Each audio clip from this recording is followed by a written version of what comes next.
అంటున్నారు కదా 8-10 వేలు చెప్తే పొట్టకూటి కోసము మేము ఇలా అడుగుతాము అంటున్నారు కదా, పొట్టకూటి కోసమే భిక్షాటన చేస్తాను అంటున్నారు కదా.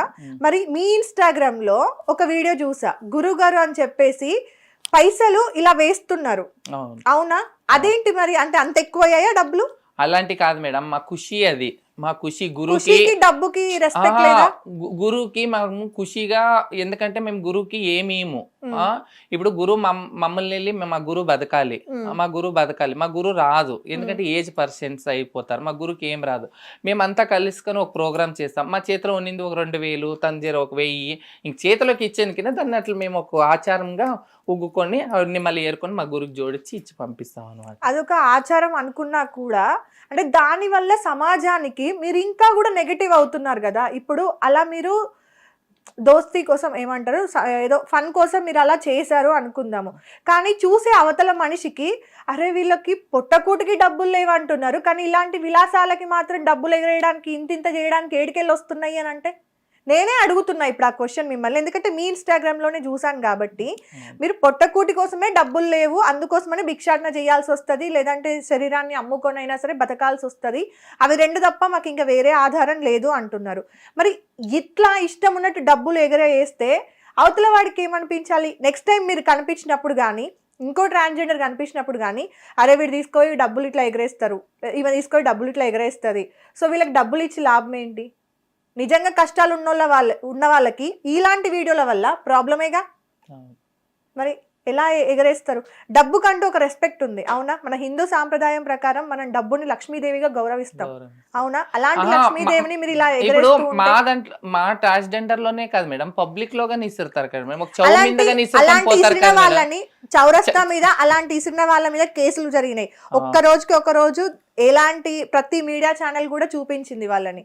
సో మీకు రెస్పెక్ట్, పెండ్లిలో మార్వాడీస్ పెండ్లిళ్ళు అవుతుంటారు, వాళ్ళు ఖుషికి వాళ్ళు వేస్తుంటారు. ఇప్పుడు డాన్స్, మమ్మల్ని డాన్స్ కానీ పిలిచి పంపిస్తుంటారు వాళ్ళు పబ్లిక్. నేను అందుకే మిమ్మల్ని అడిగింది ఏంటంటే ఇది విలాసం కోసమా, లేదంటే దీని వెనకాల మీ ఆచారాలు ఏమన్నా ఉన్నాయా అని అందుకే అడుగుతున్నా. మా ఆచారాలు అవి. ఓకే, మీ ఆచారం.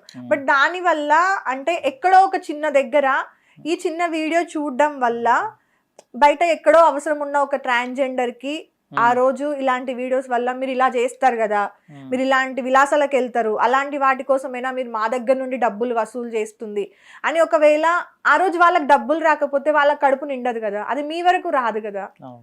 అందుకోసమని ఈ క్వశ్చన్ నేను అడిగాను అనమాట, ఇంకా వేరే ఏ దురుద్దేశం లేదు దాని వెనకాల. లేదు మేడం, మా గురువుకి అనేది మనం ఏమి ఇచ్చేది కదా, ఏదో ఫంక్షన్ చేసినప్పుడు మా దాంట్లో ఆపరేషన్ అయిన తర్వాత మా గురువుని పిలిచి పంపించిన తర్వాత, ఇప్పుడు మా గురువు అంటే ఇక్కడ బయటకు కలెక్షన్ పోదు, మేము మనమంతే వెళ్తాం కనుక మా గురువుకి ఆచారంగా అది మాది పద్ధతిగా మా అన్ని అట్లా ఉడాయిచ్చి చేతికి ఇవ్వకున్నట్లు ఇట్లా ఊరికే ఉడాయిచ్చి ఒక వీడియో మాదిరిగా ఖుషి మాదిరిగా మా గురువు అనుకుంటుంది నా కూతురు 2000 వేసింది, ఈ కూతురు 1000 వేసింది అని, నా శిష్యురాలు ఇది ఇంత 500 వేసింది అని వాళ్ళ మనసులో ఉంటారు కనుక అవన్నీ జోడి. నార్మల్ గా అయితే మనము చేతిలో పెట్టి పూలు పండ్లు సారా అట్లా పెట్టేసి మనం డబ్బులు ఇస్తూ ఫంక్షన్ డాన్స్ ఆడుతుంటాం కదా మేడం. బట్ ఇలా ఎగరేయడం అనేది చూస్తే అంటే చిన్న పిల్లలు కానీ, లేదంటే నిజంగా అవసరంలో ఉన్న ట్రాన్స్జెండర్స్ కి కానీ ఒకవేళ ఇలాంటి వీడియోస్ల వల్ల పాపం వాళ్ళకి ఎక్కడో ఆ రోజు ఏదైనా జరగొచ్చేమో, ఏదన్నా సరే మన వల్ల మంచి జరగకపోయినా పర్లేదు, చెడు జరగకూడదు కదా, అందుకని ఆ క్వశ్చన్ అడగాల్సి వచ్చింది. అంతకు మించి మీ ఏమంటారు ఆచారాలను తప్పు పట్టాలని అయితే కాదు. సో ఓకే, ఇన్స్టాగ్రామ్ స్టార్ట్ చేయాలని ఎప్పుడు అనిపించింది? నాకు ఇన్స్టాగ్రామ్ స్టార్ట్ చేయాలన్నప్పుడు లాక్డౌన్ టైంలో మేడం, ఫ్రీగా ఉన్నాము, అప్పుడు టిక్ టాక్ లో చేస్తుంటే వీడియోలు, అంతే టిక్ టాక్ లో అంతేమో వైరల్, దాంట్లో వైరల్ ఏమి ఇది అవుతుండలేదు. ఈ ఇన్స్టాగ్రామ్ లాక్డౌన్లోనే వచ్చింది మేడం, లాక్డౌన్ టైంలోనే స్టార్ట్ అయింది. మళ్ళీ లాక్డౌన్లోనే మేము ఫ్రీగా ఉన్నాం మేడం. ఫ్రీగా ఉన్న తర్వాత మేము ఎక్కడికి వెళ్ళేది, అంతా ఫుల్ లాక్డౌన్ అయింది, ఎక్కడ చిక్తే అక్కడ కట్టలు కట్టినారు. ఇంకా అప్పుడులోనే నాకు చేయాలి వీడియోలు, ఇంట్లో ఉన్నప్పుడు ఊరికే రెడీ అవ్వడము, వీడియోలు చేయడం, అట్లే నాకు ఫాలోవర్స్ లైక్స్ పెరిగి అట్లా పాపులర్ అయిపోయినా. ఇంకా అప్పటి కూడా మీకు అంటే పాజిటివ్ కమెంట్సే ఉన్నాయి, అంటే మీ కట్టుబొట్టు చూసి కూడా, అంటే కొంచెం ప్రతి దానిలో కూడా ఎక్కడో ఒక దగ్గర ఎలా ఉన్నా సరే శారీ కట్టుకోవడము, నీట్ గా డ్రెస్ వేసుకోవడం వల్ల అంటే మంచి కమెంట్సే ఉన్నాయి మీకు. ఎక్కడో ఎవడో ఒక్కడు ఇంకా నెగటివ్ కమెంట్స్ పెట్టడము, కొంచెం బూతులు మాట్లాడడము అట్లా ఉన్నాయి కదా. లేదు మేడం, నాకు అన్ని నేను నా కామెంట్స్ అంతా చూసినాను కదా, ఎక్కడో చెక్ చేసినాను మేడం. ఎక్కడో ఒకటి ఏమంటే నా డ్రెస్సింగ్ ఏమని కొంచెం ఓవర్గా అయ్యి చెస్ట్ ఏమైనా కనబడితే ఇది నీ చేయడం తప్పు, నీకు బాగా విలువ ఉంది, ఆ విలువ కాపాడుకో, కొట్టుకున్నదని నాకు అలాగే కామెంట్స్ చేస్తారు మేడం. అదే కొంతమంది ఎక్కడో అంటే గోవాకి పోయినప్పుడు ఇప్పుడు ఎంటర్టైన్మెంట్ మేడం, ఇప్పుడు హీరోయిన్లు వేస్తారు, వాళ్ళు వేస్తారు, మేము వేయాలన్న ఆశ ఉంటే ఎక్కడో అవుట్ ఆఫ్ కంట్రీకి పోయినప్పుడు ఎంజాయ్ చేయాలన్నప్పుడు మామూలు కట్స్ బనీన్స్ అలాంటివి ఓకే వేసినప్పుడే అలా వేసినప్పుడు అలా negative. వేసినప్పుడే మాకు కొంచెం బ్యాడ్ నేను సారీ మొత్తం చెక్ చేసా అనమాట. చెక్ చేస్తే నాకు అంటే కమెంట్స్ ఇవన్నింటికంటే పక్కన పెడితే ఆ ఒక్క చిన్న పాయింటే అనిపించింది అనమాట. అరే ఇంత మంచి ఉన్న ఆవిడ కదా, సేవా కార్యక్రమాలు కూడా చేస్తుంది అంటున్నారు కదా, సో ఎందుకు ఇలా అంటే మంచో చెడో ఇలా ఎందుకు అని ఒక చిన్నది అనిపించింది. అది కూడా క్లారిటీ వచ్చేసింది. ఓకే, ఈ అంటే ప్రజలకు సేవ చేయాలి, సేవ చేయాలి మేడం. ట్రాన్స్జెండర్స్ ని ఆదుకోవాలి, వాళ్ళకి ఏదో ఒకటి చెయ్యాలి అన్న ఆలోచన ఇలా వచ్చింది. నాకు మేడం ఎందుకంటే నేను కష్టం పడినాను గనక ఈరోజు దేవుడు నాకు ఇచ్చినాడు గనక, ఈరోజు ఇచ్చినాడు, నాలాగా ఇంకొకరు కష్టం పడకూడదు. ఇప్పుడు ఎందుకంటే ఇప్పుడు మేము పాపులర్, ఈ ఇన్స్టాగ్రామ్ నీళ్ళు పాపులర్ అయినాం మేడం. ఎక్కడ పోయినా బళ్ళారి చాందిని హాయ్ చాందిని హాయ్ చాందిని ఈవెంట్కి పిలుస్తారు, ప్రోగ్రాంలకు పిలుస్తారు, మాకు 5,000 10,000 అలాంటివి ఇస్తారు. అలాంటి డబ్బులతో ఇప్పుడు మేము ఎదిగినామని మా వాళ్ళుగాని ఎదగాలి అని చెప్పేసి ఇప్పుడు ఎందుకంటే రిజర్వేషన్ ఇచ్చినారు, వద్దు ఏదో ఒకటి జాబులు పుడికియాలి వాళ్ళకి అని. ఆల్రెడీ మా గౌసియా అని ఉంది, గౌసియా నన్ను భిక్షాటనకి పోను, నేను చదువుకుంటాను అంటే మేము సార్ దగ్గర మాట్లాడి వాళ్ళకి సీట్ ఇవ్వండి, మాకు ఒక రిజర్వేషన్ ఓపెన్ అంటే వాళ్ళు పాపం ఇచ్చినారు సీట్, వాళ్ళని వీళ్ళని మేడం వాళ్ళని పెట్టుకొనేసి వాళ్ళకి సీట్ ఇప్పించినాం. ఈరోజు నర్సింగ్ చేస్తున్నది. సూపర్. ఇంటిలో వాళ్ళకి జాబ్ వస్తే వాళ్ళ లైఫే సెటిల్ అయిపోతుంది. మళ్ళీ జిందాల్లో మా జిందాల్ ఫ్యాక్టరీ ఉంది, మా వాళ్ళు చదువుకున్న వాళ్ళు 10 మంది 12 మందికి అప్లికేషన్లు వేయించినాము. 25,000 30,000 వరకు సాలరీ ఉంటుంది. భిక్షాటం పోతే 500 600, ఇంక సాలరీ 30,000 సార్ అంటే మాకు భిక్షాటంకి రెస్పెక్ట్ ఉంటుంది.